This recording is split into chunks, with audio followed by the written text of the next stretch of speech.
말씀을 읽고 한날을 시작하기에 주신 귀한 말씀은 구약성경 사무엘하 21장부터 22장, 21장과 22장 두 장에 걸친 말씀입니다. 아들 압살롬이 아버지를 배신해서 반역했던 사건이 정리가 되고 왕궁으로 돌아와 기브온 사람들의 억울함을 풀어주는, 왕이 해야 할 일이겠죠. 왕이 듣고 판단해주고 처리해줘야 될 일, 기브온 사람들의 이야기, 또 길르앗 야베스 사람들 이야기도 있습니다만 기브온 사람들 이야기와 그 다음에 중요한 건 오늘 22장입니다. 22장은 온통 다 다윗이 찬양하는 내용입니다.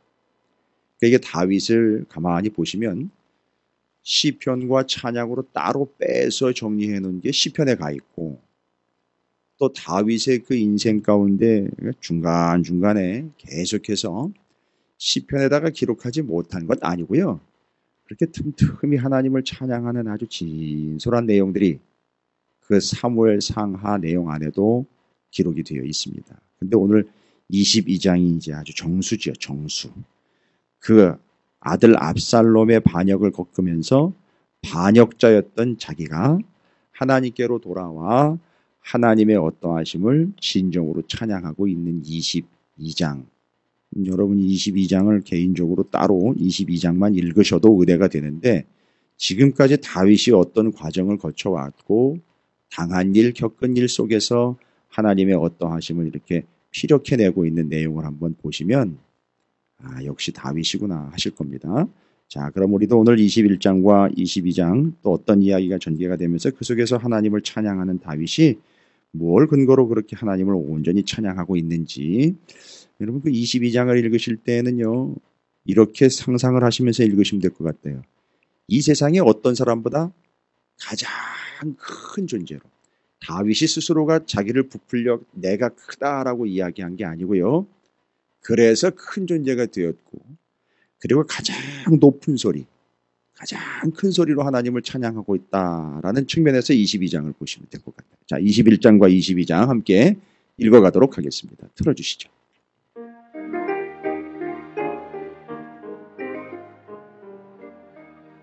제111 사무엘하 21장에서 22장. 다윗의 노래. 다윗은 기브온 거민들의 요청을 들어줌으로써 과거 청산을 이루기 위해 노력하고 자신의 지난 삶을 되돌아보며 하나님을 찬양합니다. 사무엘하 21장. 다윗의 시대에 해를 거듭하여 3년 기근이 있으므로 다윗이 여호와 앞에 간구하며 여호와께서 이르시되 이는 사울과 피를 흘린 그의 집으로 말미암음이니 그가 기브온 사람을 죽였음이니라 하시니라. 기브온 사람은 이스라엘 족속이 아니요 그들은 아모리 사람 중에서 남은 자라. 이스라엘 족속들이 전에 그들에게 맹세하였거늘 사울이 이스라엘과 유다 족속을 위하여 열심히 있으므로 그들을 죽이고자 하였더라. 이에 왕이 기브온 사람을 불러 그들에게 물으니라. 다윗이 그들에게 묻되 내가 너희를 위하여 어떻게 하랴? 내가 어떻게 속죄하여야 너희가 여호와의 기업을 위하여 복을 빌겠느냐 하니, 기브온 사람이 그에게 대답하되 사울과 그의 집과 우리 사이에 문제는 은금에 있지 아니하오며 이스라엘 가운데에서 사람을 죽이는 문제도 우리에게 있지 아니하니이다 하니라. 왕이 이르되 너희가 말하는 대로 시행하리라. 그들이 왕께 아뢰되 우리를 학살하였고 또 우리를 멸하여 이스라엘 영토 내에 머물지 못하게 하려고 모해한 사람의 자손 7사람을 우리에게 내주소서. 여호와께서 택하신 사울의 고을 기브아에서 우리가 그들을 여호와 앞에서 목매어 달겠나이다 하니, 왕이 이르되 내가 내주리라 하니라. 그러나 다윗과 사울의 아들 요나단 사이에 서로 여호와를 두고 맹세한 것이 있으므로 왕이 사울의 손자 요나단의 아들 무비보셋은 아끼고, 왕이 이에 아야의 딸 리스바에게서 난 자 곧 사울의 두 아들 알모니와 무비보셋과 사울의 딸 메랍에게서 난 자 곧 무홀라 사람 바르실레의 아들 아드리엘의 5 아들을 붙잡아 그들을 기브온 사람의 손에 넘기니, 기브온 사람이 그들을 산 위에서 여호와 앞에 목매어 달매 그들 7사람이 동시에 죽으니 죽은 때는 곡식배는 첫날 곧 보리를 베기 시작하는 때더라. 아야의 딸 리스바가 굵은 배를 가져다가 자기를 위하여 바위 위에 펴고 곡식 베기 시작할 때부터 하늘에서 비가 시체에 쏟아지기까지 그 시체에 낮에는 공중의 새가 앉지 못하게 하고 밤에는 들짐승이 범하지 못하게 한지라. 이에 아야의 딸 사울의 첩 리스바가 행한 일이 다윗에게 알려지매 다윗이 가서 사울의 뼈와 그의 아들 요나단의 뼈를 길르앗 야베스 사람에게서 가져가니, 이는 전에 블레셋 사람들이 사울을 길보아에서 죽여 블레셋 사람들이 벳산거리에 매단 것을 그들이 가만히 가져온 것이라. 다윗이 그곳에서 사울의 뼈와 그의 아들 요나단의 뼈를 가지고 올라오매 사람들이 그 달려 죽은 자들의 뼈를 거두어다가 사울과 그의 아들 요나단의 뼈와 함께 베냐민 땅 셀라에서 그의 아버지 기스의 묘에 장사하되 모두 왕의 명령을 따라 행하니라. 그 후에야 하나님이 그 땅을 위한 기도를 들으시니라. 블레셋 사람이 다시 이스라엘을 치거늘 다윗이 그의 부하들과 함께 내려가서 블레셋 사람과 싸우더니 다윗이 피곤하며 거인족의 아들 중에 무게가 300세겔 되는 노창을 들고 세 칼을 찬 이스비 분업이 다윗을 죽이려 하므로 수리아의 아들 아비새가 다윗을 도와 그 블레셋 사람들을 쳐 죽이니 그때 다윗의 추종자들이 그에게 맹세하여 이르되 왕은 다시 우리와 함께 전장에 나가지 마옵소서 이스라엘의 등불이 꺼지지 말게 하옵소서 하니라. 그 후에 다시 블레셋 사람과 곱에서 전쟁할 때에 후사 사람 19개는 거인족의 아들 중에 삽을 쳐 죽였고 또다시 블레셋 사람과 곱에서 전쟁할 때에 베들레헴 사람 야레 오르김의 아들 엘하나는 가드 골리앗의 아우 라흐미를 죽였는데 그자의 창자루는 배틀채 같았더라. 또 가드에서 전쟁할 때 그곳에 키가 큰다 하나는 손가락과 발가락이 각기 6개씩 모두 24개가 있는데 그도 거인족의 소생이라. 그가 이스라엘 사람을 능욕함으로 다윗의 형 삼마의 아들 요나단이 그를 죽이니라. 이 네 사람 가드의 거인족의 소생이 다윗의 손과 그의 부하들의 손에 다 넘어졌더라. 사무엘하 22장. 여호와께서 다윗을 모든 원수의 손과 사울의 손에서 구원하신 그날에 다윗이 이 노래의 말씀으로 여호와께 아뢰어 이르되 여호와는 나의 반석이시요 나의 요새시요 나를 위하여 나를 건지시는 자시요 내가 피할 나의 반석의 하나님이시요 나의 방패시요 나의 구원의 뿌리시요 나의 높은 망대시요 그에게 피할 나의 피난처시요 나의 구원자시라. 나를 폭력에서 구원하셨도다. 내가 찬송받으실 여호와께 아뢰리니 내 원수들에게서 구원을 받으리로다.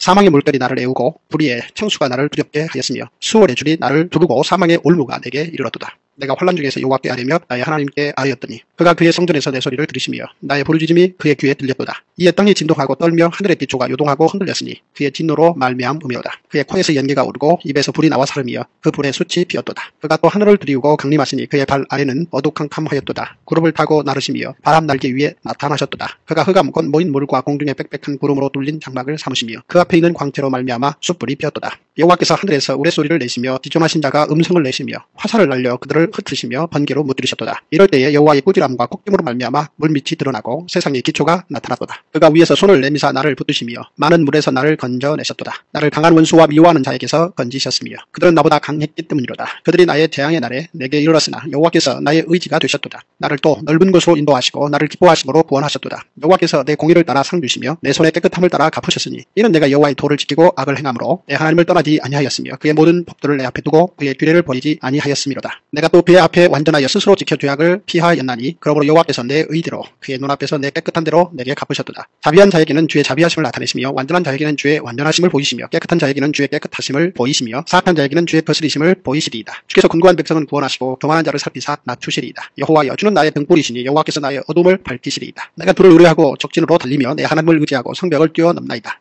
하나님의 도는 완전하고 여호와의 말씀은 진실하니 그는 자기에게 피하는 모든 자에게 방패시로다. 여호와 외에 누가 하나님이며 우리 하나님 외에 누가 반석이냐. 하나님은 나의 견고한 요새시며 나를 안전한 곳으로 인도하시며 나의 발로 암사슴 발 같게 하시며 나를 나의 높은 곳에 세우시며 내 손을 가르쳐 싸우게 하시니 내 팔이 놋화를 당기도다. 주께서 또 주의 구원의 방패를 내게 주시며 주의 온유함이 나를 크게 하셨나이다.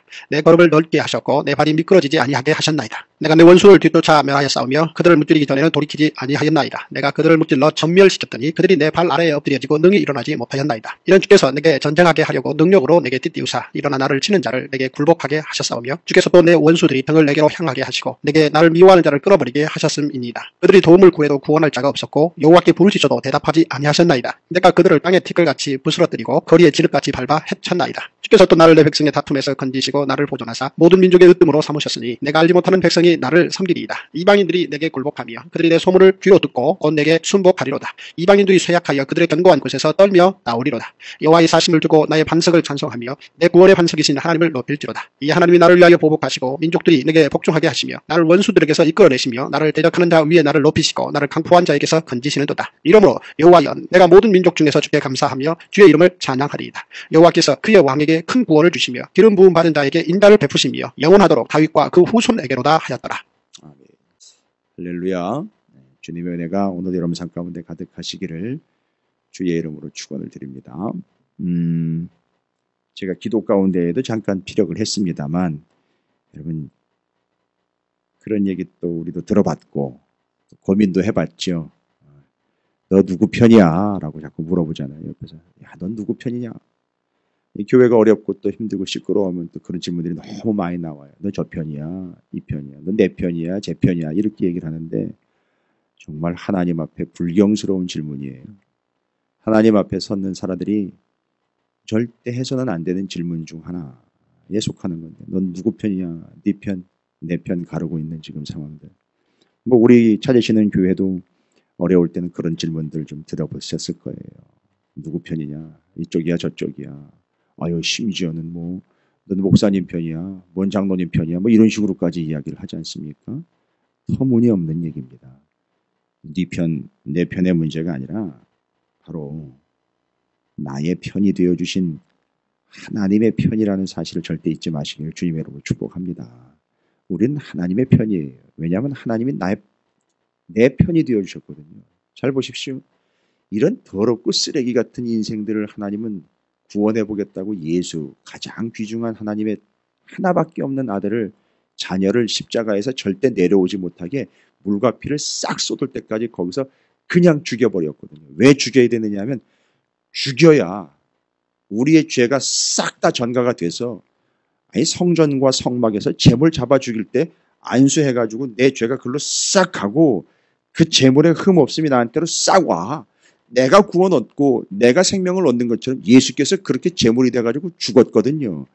그러니까 이건 전적으로 하나님이 묻지도 따지지도 않고, 요즘에 광고 문구인 것 같은데, 따지지도 묻지도 않고 그저 그냥 내 편이 돼가지고 내 죄를 싹 다 끌어가시고는 나를 구원하신 거예요.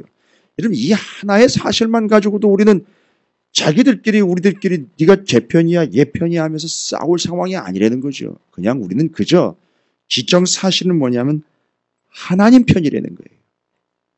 우리는 하나님의 편에 서야 된다는 거예요. 절대 여러분 흔들리지 마십시오.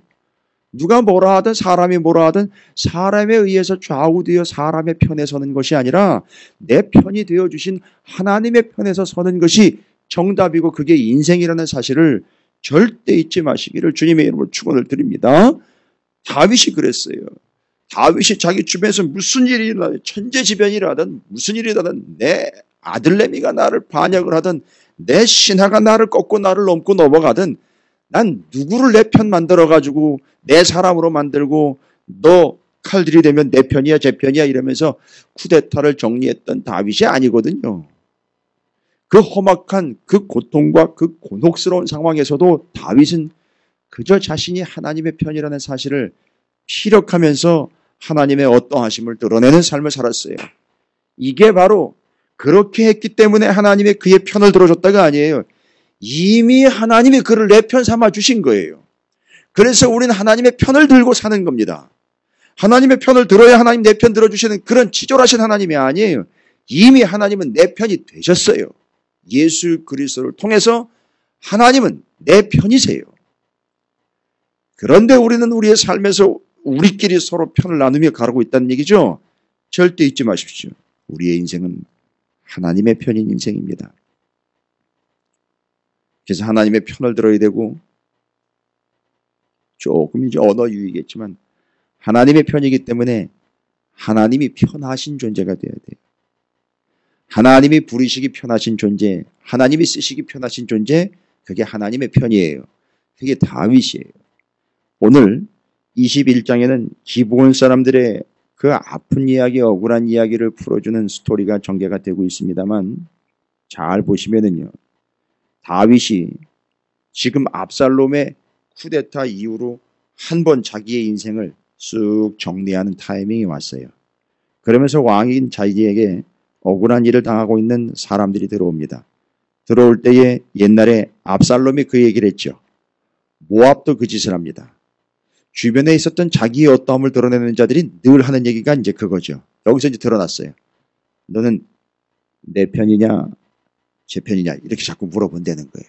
영락 없습니다. 그거 물어보는 사람들은요. 그거 질문하는 사람들은 뭐라는 거죠? 글쎄 겪어보셔서 아시고 앞으로 당해보면 알 거예요. 네 내 편이야 제 편이야 물어보는 소위 그러한 작자들의 행태는요. 통일된 거죠. 하나님의 어떠하심이 아니라 자기의 어떠함을 드러내는 존재들이라는 거예요. 여러분 절대 그 곁에 가시면 안 돼요. 큰일 납니다. 다윗이 이쯤 되면은요. 자기한테 억울한 일을 가져와가지고 풀어달라 그래서 풀어주면은요. 야 이거 이래가지고 내 편 만들 수 있겠구나. 뭐 이런 계산 나오는 거 아닙니까? 아니요. 절대 그렇지 않아요. 그렇게 치졸한 사람이 다윗이 아니에요. 그렇게 작은 인물이 아닙니다. 그렇게 소인배가 아닙니다. 일단 왜 다윗은 하나님이 내 편이라는 확신을 가질 수밖에 없었느냐.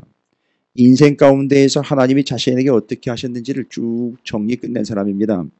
보십시오. 원래는 다윗은 이새의 아들로 한 작은 목자였었어요. 아버지의 양떼를 심부름 삼아 지키고 가서 형들에게 도시락 싸다 주는 그런 한 작은 목동이었어요. 그런데 작은 목동이었는데 결코 작지 않았다는 거죠. 뭔 얘기입니까?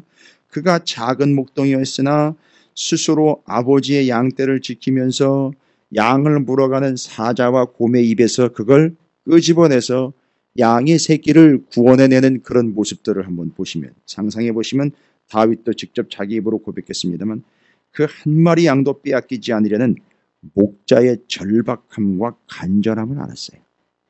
그래서 그 목동이었던 그를 하나님이 불러서 한 나라의 왕으로 세우십니다. 결코 그는 작은 목자가 아니었었어요. 이를 통해서 뭐를 깨닫는 겁니까?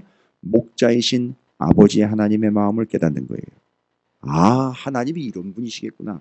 아, 하나님이 이렇겠구나. 라는 걸요. 하나님의 편이 되어 드리는 거예요. 하나님을 알고 이해하는 것이 하나님의 편을 되어 드리는 겁니다.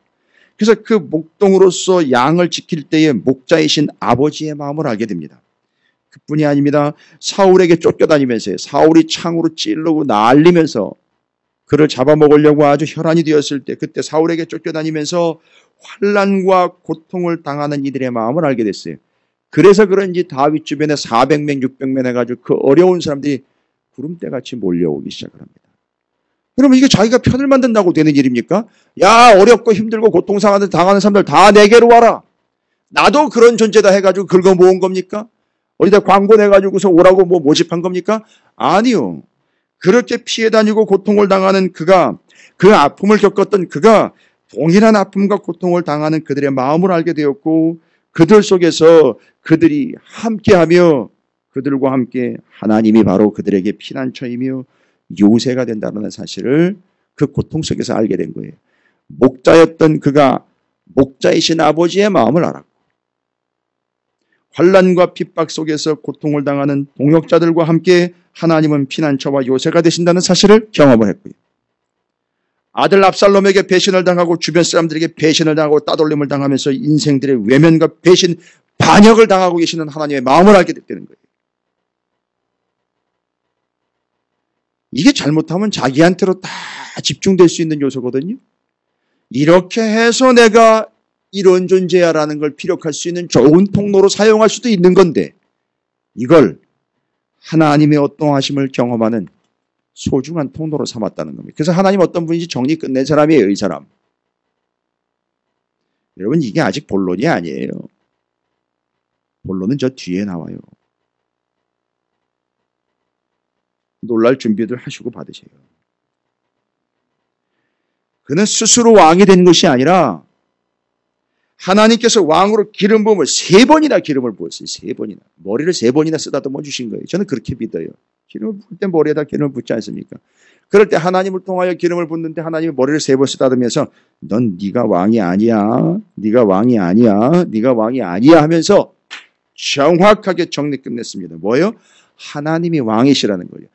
자기가 왕이 돼서 자기가 왕인 걸 드러낼 수 있잖아요. 그런데 자기가 왕이 돼서 보니까 이거 진짜 왕은 하나님이 되는 거예요. 그래서 왕이 된 다윗이 자기를 뭐라고 고백했다고요? 나는 하나님의 종입니다 라고 고백한 거예요.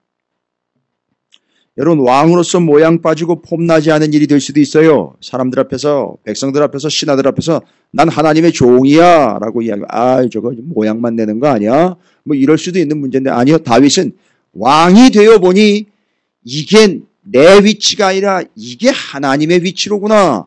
그리고 하나님이 진짜 왕이시로구나. 그리고 나는 그의 수발을 드는 종이로구나 라는 걸 정리 끝낸 거예요. 자, 보세요. 목동이었던 그 사울을 피해 다녔던 그 아들의 압살롬 반역을 당했던 그 스스로 왕이 된 것이 아니라 하나님이 세워주신 왕의 자리에 올라가서 하나님의 왕 되심을 경험했던 그 온통 다 이를 통하여 하나님의 어떠하심을 경험을 한 겁니다. 여러분, 여러분에게 주어진 모든 삶은요, 여러분의 것이 아니에요. 여러분이 주관하시는 것이 아니라고요. 하나님이 주관하셔서 하나님의 어떠하심을 여러분에게 꽂아주고 계시는 거예요.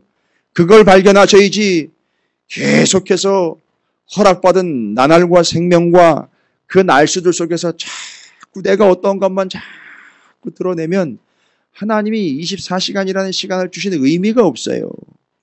여러분 24시간을 통해서 내가 어떠한 걸 발견하라고 허락하신 24시간이 아닙니다. 24시간 시간과 공간과 인간을 주관하고 계시는 하나님께서 하나님이 어떠하신 것을 내가 다윗처럼 그렇게 경험하고 깨달으라고 주신 게 오늘 하루입니다. 여러분이 반드시 여러분의 입술과 삶을 통해서 하나님의 어떠하심을 다윗처럼 고백해 내시기를 주님의 이름으로 축원을 드립니다. 그런데 중요한 건 뭐냐 하면 이런 다윗에게요. 계속해서 자기의 어떠함으로 치고 들어오는 존재들이 있었어요. 그게 바로 블레셋이에요. 블레셋의 특징이 뭐냐면 여러분 21장 18절 이후로 보면 이 블레셋의 특징을 유별나게 오늘은 또 21장에 유독 거인, 세상에 보지도 못했어요. 얘기만 들었는데 21장 20절에 보면 손가락하고 발가락이 다 6개래요. 지금 우리를 치면 이걸 기형이라고 이야기할 텐데 이게 성경에서는 기형으로 치질 않고요. 이걸 거인으로 쳐요. 거인이요. 손가락과 발가락이 6개예요. 그래서 6, 4, 24, 24개예요. 여러분은 몇 개입니까? 20개예요. 4개가 더 있는 거예요. 손가락, 발가락이. 더 움켜쥐는 거죠. 더 세게 줄 수 있는 거죠. 더 큰 거예요. 거기 특징 다 있어요. 거인족이라고 그랬고 거인이라고 그랬고 손가락, 발가락 24개라고 그랬어요. 거인족의 소생이라. 그들이 계속 다윗을 치죠. 왜일까요? 왜 다윗을 계속 치고 공격합니까? 자기들이 크다라는 걸 증명해내야 되는 거예요.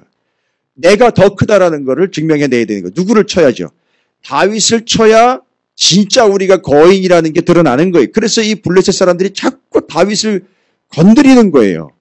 그래서 지금 현재는 다윗이 이스라엘에서 큰 존재로 여김을 받고 있거든요. 그러니까 블레셋이 쳐들어와가지고 다윗을 쳐야 우리가 그보다 더 큰 존재 이래가지고 또 나의 어떠함을 챙기는 게 블레셋이거든요. 여러분 다른 거 보지 마세요. 네 편이냐 내 편이냐 따지는 인간들하고요. 누가 더 크냐를 가지고 이야기할 때 그 사람들은요. 이거예요. 손가락, 발가락 24개 가지고 누가 큰지를 가늠해 보려고 덤비는 그런 사람들입니다. 그래서 블레셋이 쳐들어왔습니다. 그 거인족들이에요. 등치가 너무 큽니다. 거인족이라고 계속 그 창자로 배틀 쳐갖고 뭐 난리도 아니에요. 이거 그 앞에 쓰면 완전히 가는 거죠. 뭐예요? 골리앗 앞에 섰던 조그마한 목동 다윗 자꾸 떠오르잖아요. 그리고 자꾸 그걸 빌미로 블레셋이 쳐들어오는 거예요. 계속해서 다윗한테. 옛날에 그 아픈 상처가 있잖아요. 그거 한번 좀 꺾어보겠다는 건데 절대 꺾이지 않습니다. 아무리 다윗이요. 아무리 허접하고 아들내미 때문에 반역을 겪을 수밖에 없었지만 아니요. 지금 제가 뭐 정리했습니까? 하나님의 어떠하심이요. 목동 시절부터 쫓겨다니면서 아들 압살롬 반역 겪었고요. 스스로 왕이 된 게 아니라 하나님 왕 세워주신 거 가지고 하나님 왕이라는 걸 깨달았어요.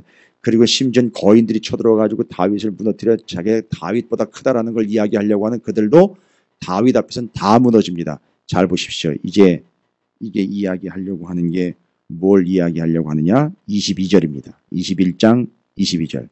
이 네 사람 가드의 거인족의 소생이 다윗의 손과 그의 부하들의 손에 뭐예요? 다 넘어졌다는 거예요. 이 거인들이요. 이 크고 놀라운 이들이 손가락 발가락 합치면 24개가 되는 이 어마무시한 사람들이 다 뭐 했다는 거죠? 다윗 앞에 무너졌다는 거예요. 근데 정확하게 얘기하셔야죠. 이들은 포인트가 뭡니까? 누가 큰지 대보자고 덤비는 거죠. 그런데 다윗에게 덤볐어요. 누가 큰지 덤비자라고 덤빈 게 다윗한테 덤빈 게 아니라 다윗과 함께 하시는 하나님께 덤빈 거예요. 그래서 지금 잘 보십시오. 하나님을 눈으로 보면 하나님을 이 땅에서 그 거인족들보다 더 크게 세우신 거예요. 그래서 다윗이 지금 어떤 존재가 됐느냐면 이 거인들보다 더 큰 존재가 됐어요. 이 땅에서. 하나님은 비교의 대상이 아닙니다. 하나님 원래 크시고 놀라우신 분인데 하나님이 하나님의 어떠하심을 챙긴 다윗을 그 거인족들 앞에서 싹 눌러버리고 그 거인족보다 더 큰 사람으로 세우셨다라는 거예요. 싹 다 거인족들 그냥 그 틈도 못 옆에 오지도 못하게 만들어버리고는 다윗이 제일 큰 존재가 되어버렸어요. 이 땅에서요. 그건 하나님의 계획이에요. 그럼 이게 어떻게 됐다고요? 하나님의 어떠하심이 바로 이거예요. 하나님은 크신 하나님이에요. 그래서 그 크신 하나님에 의해서 손가락이 24개, 발가락이 24개, 이거 다 상관없어요. 거인족이고 뭐고 다 소용없어요. 하나님 앞엔 다 작은 존재예요. 그런데 그 하나님을 가장 큰 존재로 높이는 그 사람이 하나님 앞에서 제일 큰 사람이다라는 게 증명이 된 거예요. 그리고 22장은 뭐냐면 그 크신 하나님을 제일 큰 소리와 제일 높은 소리로 지금 올려드리고 있는 게 22장이란 말이에요. 그러니까 이건 아무나 찬양하는 게 아니에요. 22장은 그냥 감정적으로 나온 찬양이 아닙니다. 22장을 읽어보시고 찬양을 한번 좀 따라해 보십시오. 제일 큰 소리와 제일 높은 소리로 크신 하나님을 찬양하고 있는 거예요. 그게 22절이 이어지고 있는 거예요. 그래서 큰 사람 다윗인 거예요. 시간 되고 때 되고 예배 전에 부르는 게 찬양이 아니에요, 여러분. 그냥 생각나면 입에서 흥얼거리는 게 찬양이 아닙니다. 다윗은 지금 그 거인족 4명이요. 손가락 발가락 합치면 24개인 어마무시한 작자들이 그 목동이었던 그요. 반역을 당했던 그요. 초죽음이 됐던 그에게 그를 어찌해볼까 다가왔으나 죄다 무너졌어요. 하나님은 그를 이 땅에서 제일 큰 존재로 세우셨습니다. 그를 큰 존재로 세운 그분이 진짜 크신 분이에요. 그래서 다윗은 22장에 그렇게 하나님을 찬양합니다. 뭐라고 찬양합니까? 하나님은 나의 반석이시래요. 지금 22장의 내용은 다 뭐예요? 다 하나님 어떤 분이신지를 제일 큰 소리와 제일 높은 소리로 올려드리고 있는 거예요. 제가 누누이 부탁드립니다. 찬양 시덥잖게 하지 마세요. 제발 부탁드립니다. 찬양 시시하게 하지 마세요.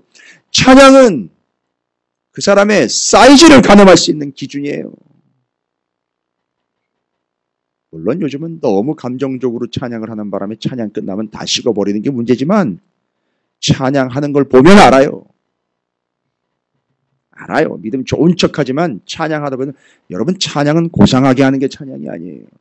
다윗이 그걸 일러주고 있어요. 찬양 쌤이나 뭐 성가대 쌤이나 다 소용이 없어요.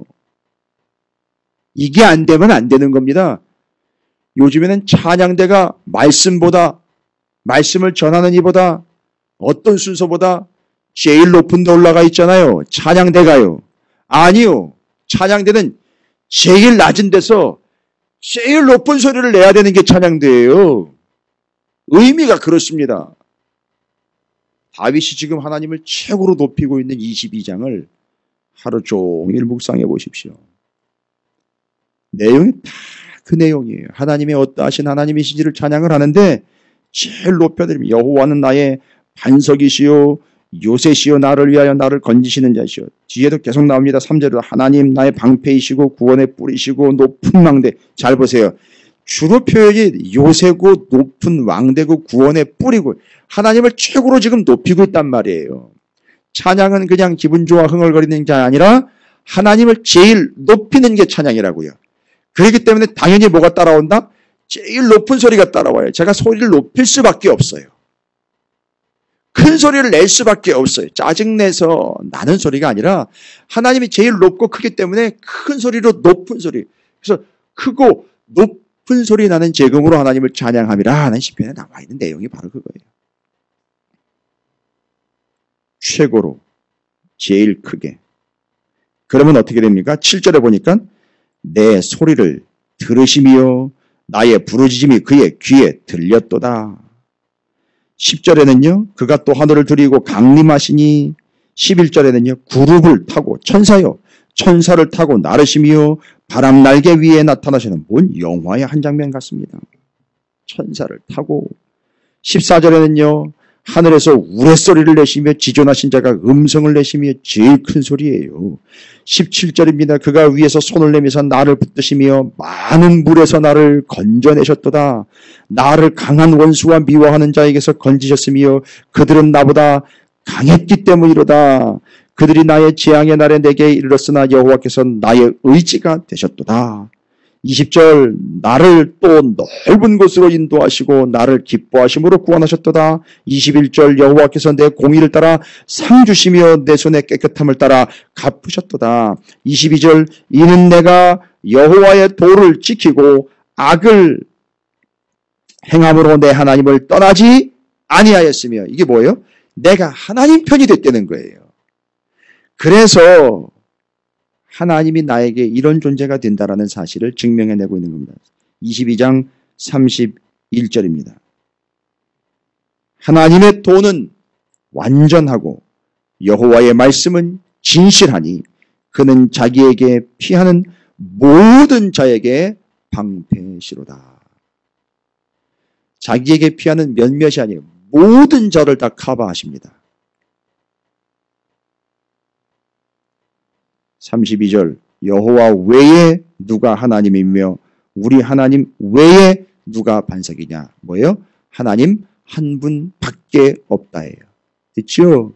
그러니까 이게 뭔 얘기입니까? 이 찬양의 내용은 하나님이 최고이고 하나님이 우선이며 하나님 밖에 없습니다. 이거예요. 하나님이 최고이고 우선이고 하나님밖에 없습니다. 훈련하셔야 돼요. 이거 반복하셔야 됩니다. 최고, 우선 밖에 없습니다. 하나님 최고, 하나님 우선, 하나님 밖에 없습니다.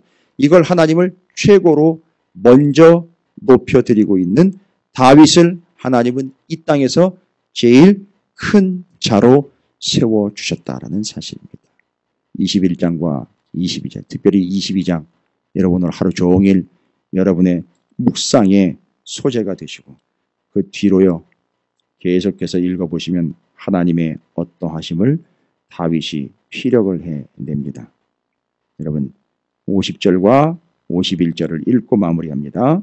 이러므로 여호와여 내가 모든 민족 중에서 주께 감사하며 주의 이름을 찬양하리이다. 여호와께서 그의 왕에게 큰 구원을 주시며 기름 부음 받은 자에게 인자를 베푸시며 영원하도록 다윗과 그 후손에게로다. 여러분 여기 다윗의 이름에 여러분의 이름을 넣어서 여러분이 그 존재가 되시고 22편의 찬양이 여러분의 찬양이 되는 오늘 한 날이 되시기를 주님의 이름으로 부탁을 드립니다. 하나님을 찬양하십시오. 하나님을 최고로 놓으십시오. 이 땅 가운데 여러분을 해할 어떤 거인도 없을 줄로 믿습니다. 왜냐? 내가 믿는 하나님이 제일 크신 하나님이 여러분이 제일 크고 높고 넓은 가장 완벽한 소리로 있는 힘껏 하나님을 높이시고 찬양하시는 복된 한 날이 되시기를. 그리할 때에 여러분의 삶의 자리가 뭐가 된다고요? 히브리어 요것만 얘기 드릴게요. 요새, 피난처, 특별히 요새는 제일 높은 곳에 있는 곳이죠. 히브리어로 미스가브라고 그럽니다. 미스가브. 그런 뜻이 뭐냐면 높은 곳에 있는 장소가 아니라 제일 높다, 높이다, 찬양하다 이런 뜻이 있어요. 그러니까 여러분이 여러분의 자리에서 지금 하나님을 제일 높이고 가장 높은 소리로 높여드리고 가장 높은 소리를 내시면 거기가 요새가 되는 거예요. 여러분의 삶의 자리가 오늘 요새와 피난처요. 뭐 때문에요? 하나님을 가장 높이는 바로 거기가 여러분에게 요새와 피난처가 될 줄로 믿습니다. 거기서 하나님을 찬양하시고 여러분은 이 땅 가운데 어떤 거인족도 여러분을 해하지 못하는 다윗과 같은 선택된 영혼들 되시기를 다시 한번 주님의 이름으로 축원을 드립니다.